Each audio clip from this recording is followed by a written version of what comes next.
Assalamualaikum warahmatullahi wabarakatuh. Kembali lagi bersama saya Fahmi Ahmad, NPM 18230084 dari Universitas PGRI Semarang, Prodi PJKR 4C. Kali ini saya akan menjawab UAS atau ujian akhir semester dari pemandu bakat Bu Utfi.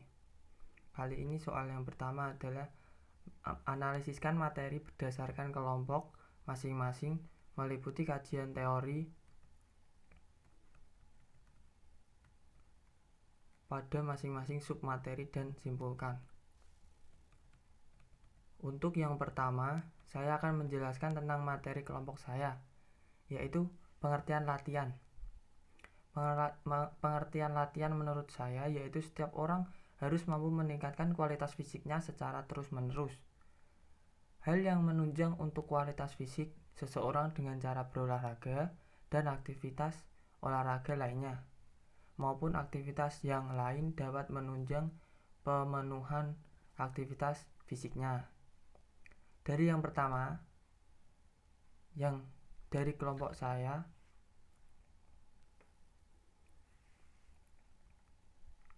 terus yang tadi dari yang pertama ya kan. Terus ini yang kedua yaitu pengertian latihan. Pengertian latihan yaitu melatih ditinjau dari segi keterampilan ataupun kecapan hidup, atau ya seperti kita latihan setiap hari gitu ya. Terus yang kedua, bila dilihat dari segi model dalam hal moral dan kepribadian untuk terus submateri ketiga, yaitu tugas dan peran pelatih pertama, merencanakan, menyusun, melaksanakan, mengevaluasi, berlatih, melatih. Terus selanjutnya mencari dan melatih olahragawan berbakat, terus memimpin klub organisasi di daerah tersebut. Dalam setiap event, kita harus mengikuti event tersebut untuk menjadi anggota ataupun ketua ataupun yang lainnya agar lebih baik. Terus yang terakhir adalah menyimpulkannya, yaitu menurut saya bagaimana cara menjadi pelatih profesional harus terpaku kepada prinsip-prinsip yang sudah ditetapkan oleh orang tersebut, yang sudah tampak dalam keinginannya harus berada dalam dirinya. Terus yang kedua, dengan membahas dalam prinsip-prinsip dalam latihan tersebut. Itu soal yang pertama untuk jawaban saya. Untuk yang kedua, prestasi olahraga negara Indonesia masih jauh dibandingkan dengan negara-negara lain yang dapat dilihat pada perhelatan Olimpiade atau bahkan tingkat Asia. Dan dalam perhelatan Asia Games 2018 di mana Indonesia menjadi tuan rumah dan menempatkan diri di peringkat 4. Prestasi yang diraih Indonesia hanya melalui cabang olahraga tertentu. Analisiskan fenomena yang terjadi melalui deskripsi tersebut di atas, ditinjau dari sudut pandang pemandu bakat yang ada di negara Indonesia saat ini.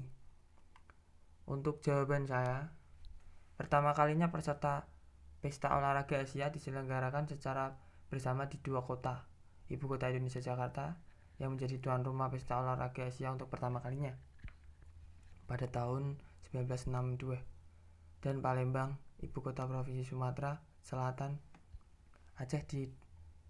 Acara diadakan di sekitar dua kota tersebut, termasuk lokasi di Bandung dan beberapa tempat di Provinsi Jawa Barat dan Banten. Upacara pembukaan dan penutupan Pesta Olahraga Asia 2018 diadakan di Stadion Utama Gelora Bung Karno atau SUGBK, Stadion Utama Gelora Bung Karno, Jakarta. E-sport dan polo kano pertama kalinya disertakan sebagai olahraga eksibisi. Namun, pada Maret 2015 terdapat beberapa khawatiran mengenai kemampuan Vietnam untuk menjadi tuan rumah. Hal ini termasuk kekhawatiran apakah anggaran yang diantisipasi sebesar 150 juta US dollar merupakan jumlah yang realistis.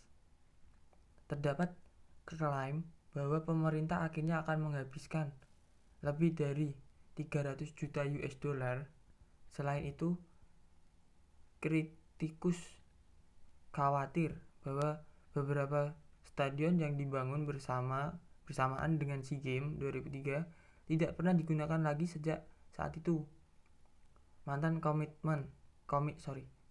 Komite Olimpiade Vietnam Ha Quang Du juga mengeklaim bahwa menjadi tuan rumah Asian Games tidak akan meningkatkan pariwisata di Vietnam. Pada tanggal 17 April 2014, Perdana Menteri Vietnam, Nguyen Tan Dung, secara resmi mengemukakan penarikan Hanoi sebagai tuan rumah. Ia menyebutkan ketidaksiapan dan resesi ekonomi sebagai alasan utama penarikan tersebut, mengatakan bahwa mereka menarik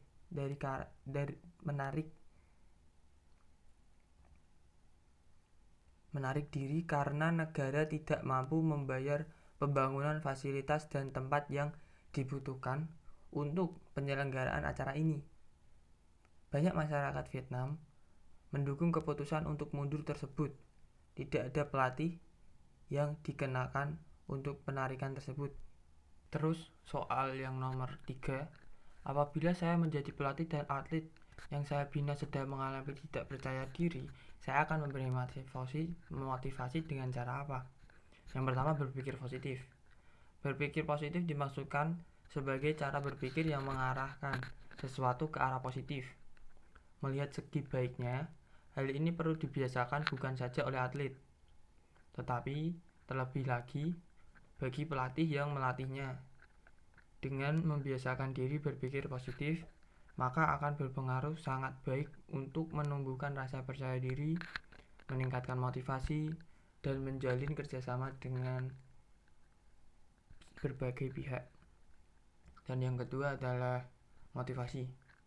Motivasi dapat dilihat sebagai suatu proses dalam diri seseorang untuk melakukan sesuatu. Sebagai usaha dalam mencapai tujuan tertentu, motivasi yang kuat menunjukkan bahwa dalam diri seseorang tersebut tertanam dorongan kuat untuk dapat melakukan sesuatu. Ditinjau dari fungsi diri seseorang, motivasi dapat dibedakan antara motivasi yang berasal dari luar ekstrinsik dan motivasi yang berasal dari dalam diri sendiri atau intrinsik. Dengan pendekatan psikologis, diharapkan atlet dalam setiap penampilannya dapat memperlihatkan motivasi yang kuat untuk bermain sebaik-baiknya, sehingga dapat memenangkan pertandingan. Oleh karena itu, pelatih harus memperlihatkan bahwa ia menghargai hasil kerja atlet secara konsekuen. Dan yang ketiga, pengendalian emosi. Faktor-faktor emosi dalam diri atlet menyangkut sikap dan perasaan atlet secara pribadi terhadap diri sendiri, pelatih maupun hal-hal di sekelilingnya. Bentuk-bentuk emosi dikenal sebagai perasaan seperti senang, sedih, marah, cemas, takut, dan sebagainya. Bentuk-bentuk emosi terdapat pada setiap orang. Akan tetapi, yang perlu diperhatikan di sini adalah bagaimana kita mengendalikan emosi tersebut agar tidak merugikan diri sendiri. Pengendalian emosi dalam pertandingan olahraga seringkali menjadi faktor penentu kemenangan. Para pelatih harus mengetahui dengan jelas bagaimana gejolak emosi atlet. Usahanya bukan saja dalam pertandingan, tapi juga dalam latihan dan kehidupan sehari-hari. Pelatih perlu tahu kapan dan hal apa saja yang dapat membantu atletnya marah, senang, sedih, takut, dan sebagainya. Dengan demikian, pelatih perlu juga mencari data-data untuk mengendalikan emosi para atlet asuhannya, yang tentu saja akan berbeda antara atlet yang satu dengan atlet yang lain. Gejolak emosi dapat mengganggu keseimbangan psikologis setiap gemetar, seperti gemetar, sakit perut, kejang otot, dan lain sebagainya. Dengan tergantungnya keseimbangan fisiologis, maka konsentrasi pun akan terganggu, sehingga atlet tidak dapat tampil maksimal. Seringkali seorang atlet mengalami ketegangan yang memuncak hanya beberapa saat sebelum pertandingan dimulai. Demikian hebatnya ketegangan tersebut sampai ia tidak dapat melakukan awalan dengan baik. Apabila jika lawannya dapat menekan dan penonton pun tidak berpihak padanya, maka dapat dibayangkan atlet tersebut tidak akan dapat bermain baik. Konsentrasinya akan buyar, strategi yang sudah disiapkan tidak dapat dijalankan, bahkan ia tidak tahu harus berbuat apa. Dan yang keempat, harus percaya diri atau kepercayaan diri. Dalam olahraga, kepercayaan diri sudah pasti menjadi salah satu faktor penentu suksesnya seorang atlet. Masalah kurang atau hilangnya rasa percaya diri terhadap kemampuan diri sendiri mengakibatkan atlet tampil di bawah kemampuannya. Karena itu sesungguhnya atlet tidak perlu cemas akan kemampuannya sepanjang ia telah berlatih secara sungguh-sungguh dan memiliki pengalaman bertanding yang memadai. Para pelatih dan penumbukan rasa percaya diri atletnya sangat besar. Syarat untuk membangun kepercayaan diri adalah sikap positif. Beritahu pemain di mana letak kekuatan dan kelemahannya masing-masing. Buatkan program latihan untuk setiap atlet dan bantu mereka untuk memasang target sesuai dengan kemampuannya agar target dapat tercapai jika latihan dilakukan dengan usaha keras. Berikan kritik membangun dalam melakukan penilaian terhadap atlet. Ingat, kritik negatif bahkan akan mengurangi rasa percaya diri. Jadi kita harus memotivasi dia dengan cara yang positif. Untuk yang kelima adalah konsentrasi. Konsentrasi merupakan suatu keadaan di mana kesadaran seseorang tertuju kepada suatu objek tertentu dalam waktu tertentu. Makin baik konsentrasi seseorang, maka makin lama ia dapat melakukan konsentrasi. Dalam olahraga, konsentrasi sangat penting perannya. Dengan berkurangnya atau terganggunya konsentrasi atlet pada saat latihan, apalagi pertandingan, maka akan timbul berbagai masalah. Dalam sepak bola, masalah yang paling sering timbul akibat terganggunya konsentrasi adalah berkurangnya akurasi tendangan sehingga tidak mengenai sasaran. Akibat lebih lanjut, jika akurasi berkurang adalah strategi yang sudah dipersiapkan menjadi tidak jalan, sehingga atlet akhirnya kebingungan, tidak tahu harus bagaimana, dan pasti kepercayaan dirinya pun akan berkurang. Untuk menghindari keadaan tersebut, perlu dilakukan latihan berkonsentrasi. Jadi seperti itu jawaban nomor 3. Untuk jawaban nomor 4, yaitu soalnya adalah untuk mendapatkan calon atlet yang kelak diharapkan dapat mencapai prestasi yang tinggi, diperlukan beberapa upaya dan tahapan. Analisiskan tahapan dan upaya yang dapat dilakukan serta hal apa saja yang sering dihadapi pada proses pemandu bakat. Jawabannya adalah identifikasi bakat. Menurut Kamus Besar Bahasa Indonesia, yang dimaksudkan dengan bakat adalah dasar kepandaian, sifat, dan pembawaan yang dibawa dari lahir dan dalam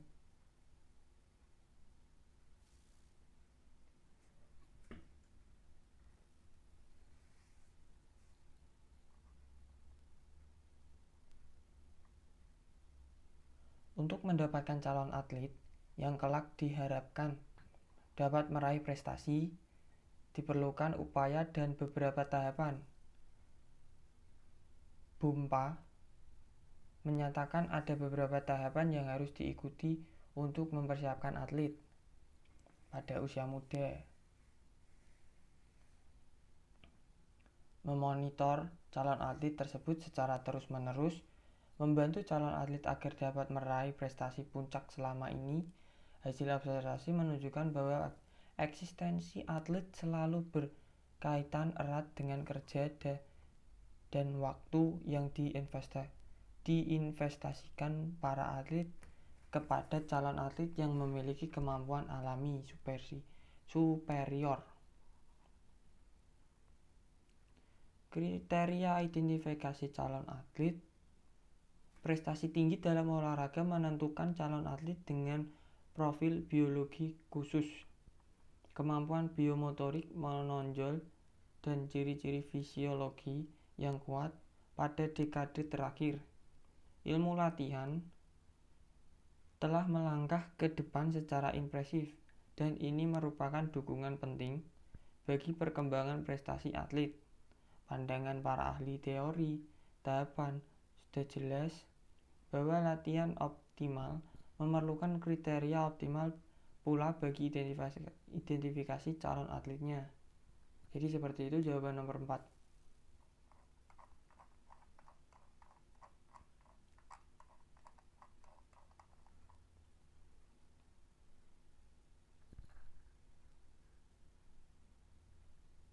Soal nomor 5. Dalam proses latihan, ada di dalamnya fase dalam latihan. Sebut dan jelaskan fase dalam latihan tersebut. Untuk nomor 5, fase pemanasan. Fase pemanasan ini merupakan fase yang dimana dalam fase ini menggunakan gerakan pemanasan. Gerakan pemanasan ialah merupakan gerakan yang sangat penting untuk dilakukan sebelum kita melakukan gerakan inti. Akan tetapi, terkadang banyak orang yang melalaikan hingga mengakibatkan otot menjadi sakit, bahkan cedera, frustasi maupun tegang. Fase inti. Fase inti ialah merupakan fase yang dimana kita melakukan kegiatan senam irama yang harus dilakukan dengan teratur sesuai dengan jadwal atau tempo irama tersebut. Jadi seperti itu jawaban-jawaban yang bisa saya paparkan. Sekian dari video saya. Terima kasih. Wassalamualaikum warahmatullahi wabarakatuh.